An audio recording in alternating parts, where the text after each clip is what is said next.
Good morning and welcome to Coffee Talk. I wanted to talk about fear a little bit. I think because it's something that I'm dealing with in my day-to-day life. And I know if I'm dealing with it, probably other people are dealing with it. Fear is, first of all, real. So real. But I'm in that transition phase where I'm trying to remind myself that you have to move towards your fear. You have to take chances. It is terrifying sometimes. I want to give you an example with Ace because I feel like he's a great example. When my heart decided it was ready for a dog, I knew I wanted a Doberman. I had a Doberman for 10 years. And I knew that I wanted another one. But I also knew that people in my life were going to go, a Doberman? You're going to bring a Doberman that you didn't raise from a puppy into a house with children. The breed is dangerous. You know, I knew I was going to hear all the naysayers. But I also know what wonderful dogs they are and that they get bad raps and that they're some of the hardest dogs to find homes for because of that. So I sort of feel like I can relate a lot to that sentiment. I feel like for a long time I was the Doberman, the girl who looked scary that people were afraid to take a chance on because my reputation was so bad for so long, just that I was destructive or had the potential to be dangerous. My bite was as bad as my bark. But eventually, I wanted to be seen differently. And I had to work really, really hard at that. So I kind of get the Doberman thing. Anyway, when I reached out to the Doberman rescue, I started to pray. Every day, as they were sending me pictures of dogs, please God, don't let this be the wrong decision. What if I bring the dog into the house and the dog bites one of my kids? I'll do more damage for the brand. My husband will never forgive me. Like, I just was plagued with fear that I was making the wrong choice. I kept saying, please send me the perfect dog for our family. Please send me a dog that is middle-aged, that isn't going to chew or bite or poop in the house. Like, I was just being so specific with my prayers. And we are at a stage now where sometimes the kids wake up and they come into our room in the middle of the night. You know, they're still young enough that if they have a bad dream, they come looking for us, especially Charlie. And I kept thinking, what if one of them is coming down the steps in the dark and the dog is new to the house and doesn't know and bites them? I mean, I just was having like paranoia, fear, just so much fear.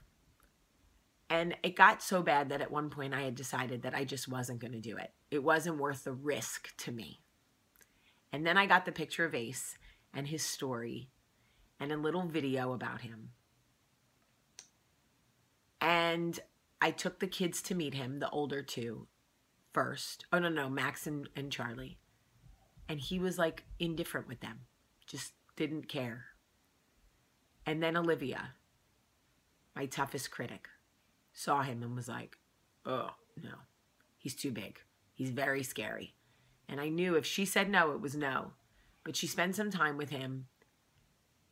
Long story short, obviously, we brought him home.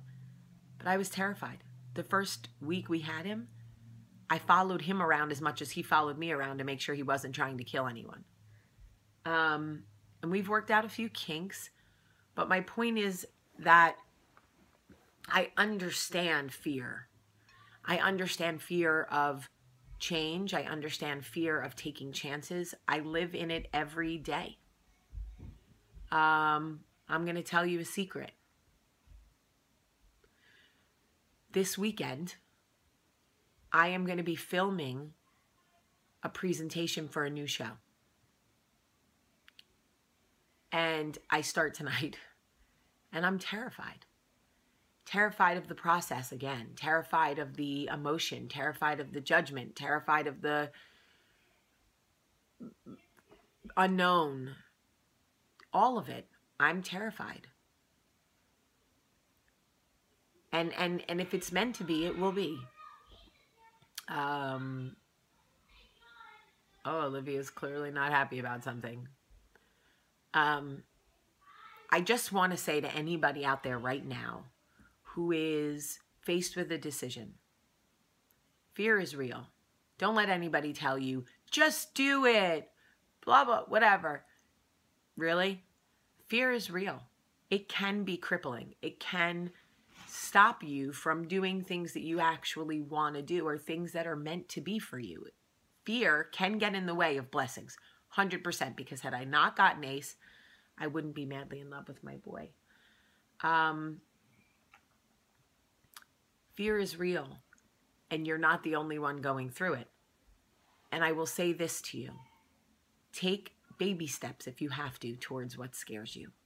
Baby steps. Just keep moving. Whatever you do, don't stop. So if you have a decision to make, take baby steps towards it. If you feel like you can't. Because these memes on social media, they want to like, if you're afraid, run right in. Like, I'm the girl that's like, can I walk slowly? Can I side shuffle in? Do I have to run right in? No, I don't want to run right in. The memes want you to believe that, like, you know, marriage is a fairy tale, and fear, you just kick it wide open, and like all these things. And I'm like, listen, meme creators, you guys know, negative. So my point today is just to let you know that everybody is afraid of something in their life. Everybody faces decisions they are afraid to make. And it is okay to go, you know what? Not this Thursday. I'm just not ready. That is okay. But write it down. Write down what scares you the most and put it where you can see it so that you can get comfortable with your fear and begin to move towards it.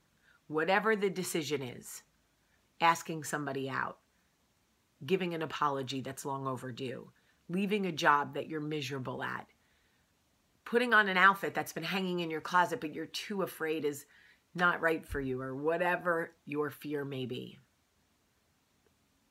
If you're not ready to do it today, write it down.